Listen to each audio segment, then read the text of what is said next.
Alright. First real ride of 2015. Let's try that again. Alright, first real ride of 2025. March 14th. We're currently looking at about 14 degrees Celsius out, which is really nice. And we've got a whole lot of new stuff to go through.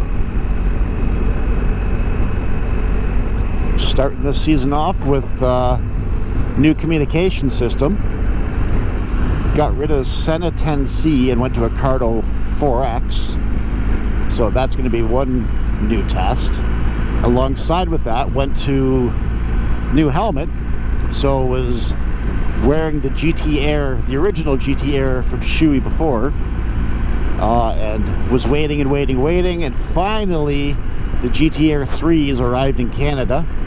So updated to one of those. Seems nice, fits a little bit better. One thing I did notice is apparently being a medium is not always a medium. I actually had to go to a large on the GT Air 3 to not feel like my head was going to explode when I put the helmet on. So that's a bit of a change.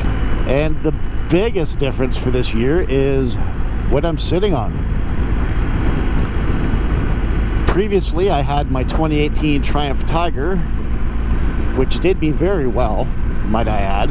The bike was flawless for the time I owned it. Over about 5 years' time, I managed to put 65,000 kilometers on that bike. No major issues whatsoever, just replacing consumables and sorts. And it was perfect. It worked out really well. The bike saw both coasts of Canada, east and west, as well as Colorado and Utah last summer, which was its last big foray, and ended up going down to Deals Gap, West Virginia, North Carolina multiple times on it, as well as Northern Ontario and up into Quebec during the COVID year, which really was, I guess, acceptable for that point in time. But she's gone. I wasn't really looking to buy a bike. You know, that's always the case normally. Not really looking for the bike just happens to find you. I had seen this bike show up on Facebook Marketplace in early October and was intrigued. It was a good price. Kind of joked around about it. Wasn't really at that point thinking about buying a bike. Then it showed back up in my feed in early November as well. And at that point, it was kind of hard to ignore. The price was really good at that point. It had dropped even more. So I didn't really have much of an option but to pull the trigger. So end of November, I bought a brand new bike. Rode it for about 50 kilometers that weekend, and that was about it. So this is actually the good first full ride I'll have on it, and I'll give you my thoughts on it. So when I bought the bike, it was absolutely bare, so it needed everything for kitting. Everything from luggage to mods to crash bars, windscreen, the whole deal. So I did a bunch of modifications on the bike. Wasn't horrible in price. Managed to find some good deals on some stuff since I wasn't really in a huge rush. You know, given the fact it was November or December, it's not like I'm going anywhere on the bike that I really needed to have it done.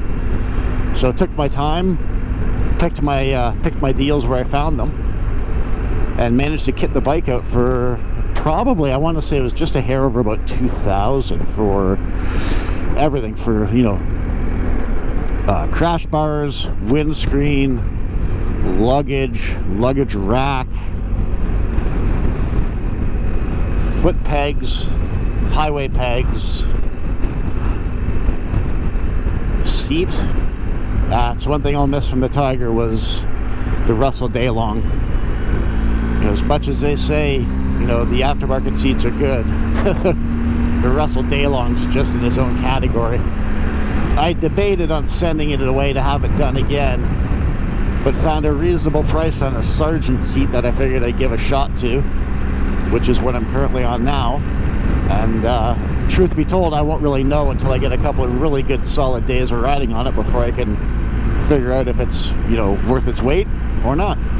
So Russell Daylong is not out of the question.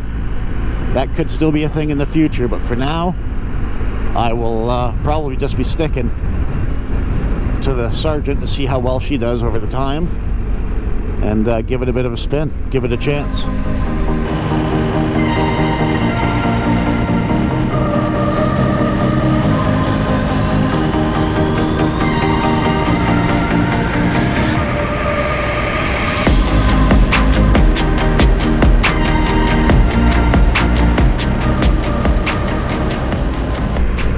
So first impressions of the 1250 GS, it's a nice ride.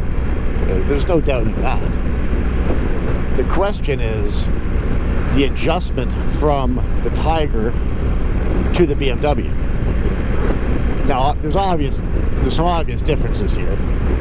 This is over 50% more because mine was the Tiger 800 XRT. So I'm going from 800cc to 1250. So that's a big difference. In the process, losing a cylinder, so going from a triple to a twin, is a big difference as well. But the amenities were kind of the main points I was looking for. Is I wanted the heated grips, I wanted the heated seat, I wanted the cruise control. So the amenities are all pretty much the same.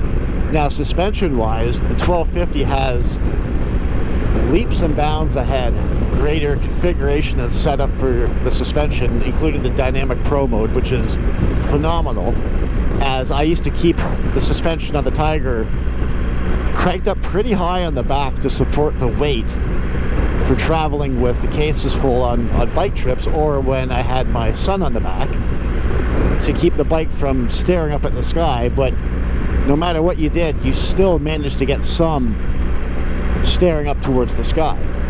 That's a big difference. But what's nice now is the bike actually sits and rides level, because the dynamic suspension will automatically adjust based on the weight, which is phenomenal. So that's a big bonus.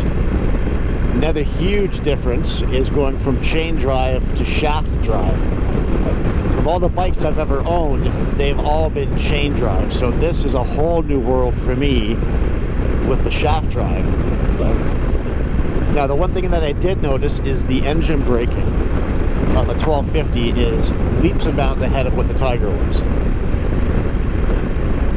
With the Tiger, there was engine braking, but it wasn't anywhere near as in your face as the 1250 GS is. With the 1250, if you let off the throttle, you're instantly feeling it. So here's a perfect example. I'm on cruise right now, so if I come off cruise, you can just watch the speed just melt off. And that's rolling off in 6th gear, which is phenomenal. With the Tiger, it was there, but it was not that apparent and in your face. Which in some cases is nice, like when you're riding twisties and that, you don't have to worry about stepping on the brakes or slowing down. You can use the engine brake to your advantage, which is nice. But on straight line stuff, which is most of what Ontario is, you don't really gain any benefit from it. It's more of a hindrance than anything.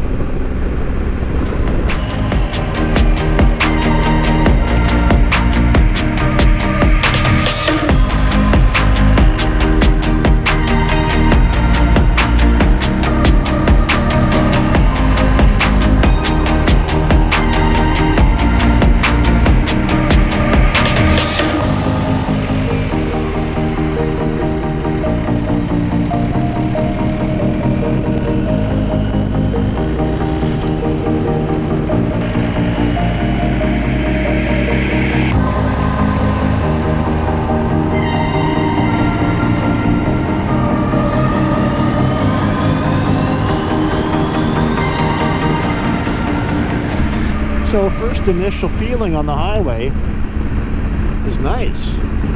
RPM sits really good at a reasonable pace. Even with my old Tiger, I had to re-gear it to try and get the RPM down on highway speeds. Being it was an 800, you factor that in, I don't know, like this section on the Tiger used to sit about 5,800 RPM, whereas now I'm down 4,250 on the BMW, which is a huge benefit. So even after I changed the gearing on the Tiger, the RPM was still over 5,000, 5,200 RPM, but I didn't want to change it anymore and lose any more on the bottom end to make it a problem to ride lower speeds or off-road or anything like that. The BMW is bigger and heavier, which definitely comes to the advantage of here with the wind. I don't feel like I'm being tossed around anywhere near as much as I would have been on the Tiger at this point. The Tiger was pretty thin, pretty light, and you get on a highway, you get a good gust of wind and it would blow you clean across the lane. The BMW just feels way more planted than the Tiger did. Now, to do a proper comparison, it really should have been the Tiger 1200 to the BMW 1250, but that's not what I have. So I'm moving up in size and weight, which will have its benefits in some places and will be a detriment in others. I'm sure I'll find that eventually. I don't do a lot of off-roading, but I do like to when I have the chance, if that makes sense. You're living in Ontario, the best you get out here is like a gravel road. But when we do these trips, I'd love to start seeing some more time on the BDR. So when we did Colorado, we did a bunch of off-road riding, like Potash Road and Schaefer Trail out of Moab, which was absolutely gorgeous.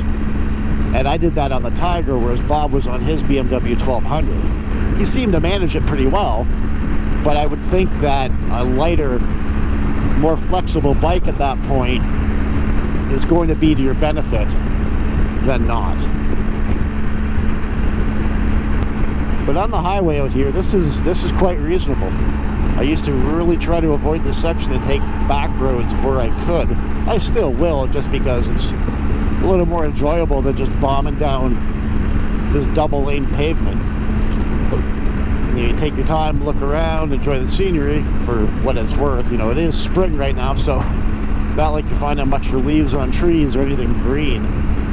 So the first nice spring day we've had, at least the first reasonable spring day we've had, and you know, it's up to 16 degrees now. I think they were forecasting 17 or 18 degrees on the day, which doesn't quite feel like a normal 16 or 17 or 18 degrees, because everything is still so frozen and cold. The ground is just so cold that you can feel the chilliness coming off of it when you stop. Hey, it's March 14th and I'm putting about 400 kilometers on a brand new to me bike. This is glorious. So back on the bike purchase story. Like I said, I'd seen this come up on Facebook Marketplace in October and kind of joked around about it with Bob about, hey, I should go buy this. Didn't really give it much thought after the joke.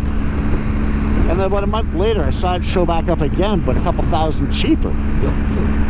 So that really started to set my interest, because the first time I saw it, it was priced at $25,000, which is actually an amazing price for this platform of a bike.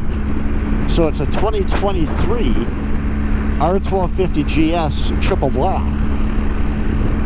So when I saw it come back up $1,000 or $2,000 cheaper, that's a hell of a deal. I wasn't looking to buy a bike, but the reality is when you stumble onto something, an opportunity like that, it's just something you can't really give up. So end of November, I'm driving out to Grand Bend where the bike was to make a deal on the bike. You know, you always go through the whole process of, okay, well, I gotta sell my bike. And again, at that point, you're the end of November. Nobody's buying bikes in November in Canada. So, you know, I was prepared to sit on it and, you know, just sit on both bikes and then sell it in the spring. Listed it up in a couple different places, got, you know, a couple of hits here and there, But ultimately, a guy from the same town showed up and wanted it. So who am I to say no, selling a bike in the first couple weeks of December? So I ended up selling my Tiger for $10,000. Well, just a hair. It was like $97.50 or something like that. Fully kitted out. It had all the boxes and had the crash bars and the highway pegs, and it was dressed up perfect for touring. Like I said, I had put 65,000 kilometers on it. It was, it was well worn. Let's put it that way. And yeah, came over and looked at it, sat on it, super interested, and the deal was done, which was really nice. Considering when I bought that bike new, I managed to pick it up for about $15,500 with the side cases and the side frame for the cases included, because it was a year-end deal. They were trying to move out all their old model versions. So the reality is, I bought the bike for about $15,500. I probably spent another, I'll go high side and say $2,000 on upgrades like windscreen and crash bars and top case plate. So all in, I was into that bike for about $17,500. I put 65,000 kilometers on it in about a 5-year window, and still managed to get almost $10,000 back out of it. That to me is the ideal process. I didn't have to sit on it for the off season. It wasn't in my garage. It freed up space for me to work on this. So at that point in time, I just started going through and started ordering up everything for this and get this all kitted out and ready to go. So it turned out pretty well. Worked out good.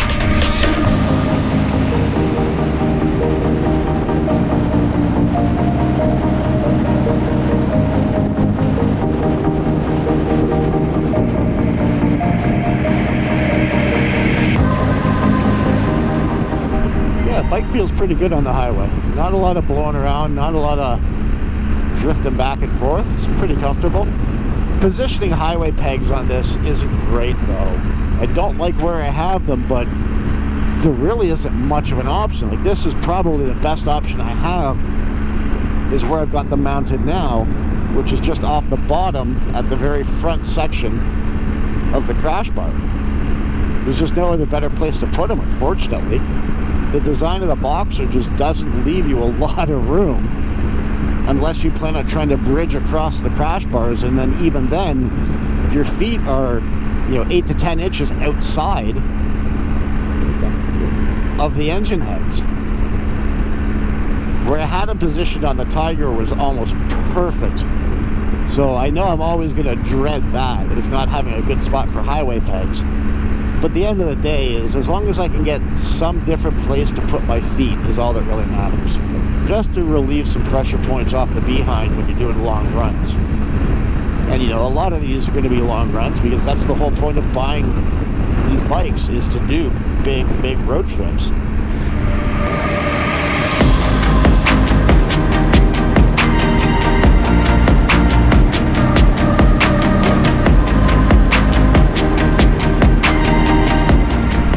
Not bad. On the highway, it's pretty planted. Cruise control is a nice, works nice. You get incremental kilometer up and down selections. Accelerate or decelerate 1 kilometer at a time, which you'll see on the dash here, which is nice. The bike handles well for highway, so that's one more perk above and beyond what the old Tiger used to give me. Now, they say the lineup and the delay for the border is minimal, which is good. I'm not going over the border. Not today. So I'm going to see, as soon as I can get off the 402 here, I'm going to dig that and then cut down probably Michigan Ave and head down to the waterfront. Try and figure out why my voice commands on my Cardo aren't working. Or my voice commands on my phone, which seems extra special. I figured one of them would pick up, but neither of them are at this point. So we'll probably cut off Modeland Road here, run north a little bit to Michigan Ave, and I believe Michigan Ave will run me straight down to under the bridge to the waterfront, and we'll stop down there. You know what? Nah. Let's just rock this shit all the way down to the waterfront. Let's not bother cutting down. Doesn't look like there's any traffic. Last time I came down through here, this traffic was lined up from the border all the way to here, to Highway 40, to Modeland Road, which has probably got to be the better part of a couple kilometers for sure. And it was all truck traffic that was lined up, which was absolutely brutal. But it looks pretty clear right now, which is nice. So it might be okay just to stick this out. Yep, 7 kilometers worth of backed up traffic when I came back last time. That is phenomenal.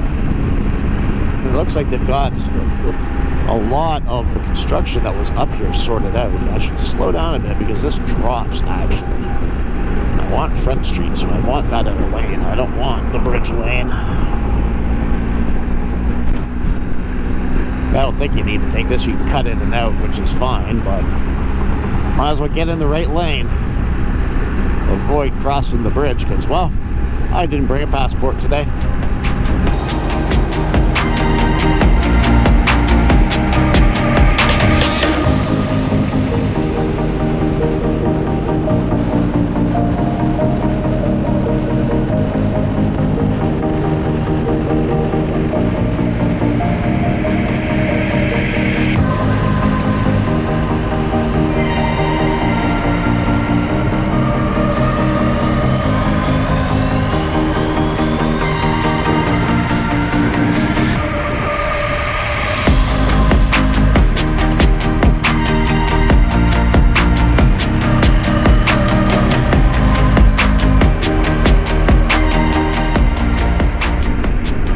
Bridge to the USA, right there. Stone's throw. Just gotta swim across the river if you want to get there. Which I wouldn't recommend because it would be absolutely cold as hell right now. Not something I'd want to be doing. Whether the fry shack is open, probably not. Oh, it's not even there. They haven't moved back in yet.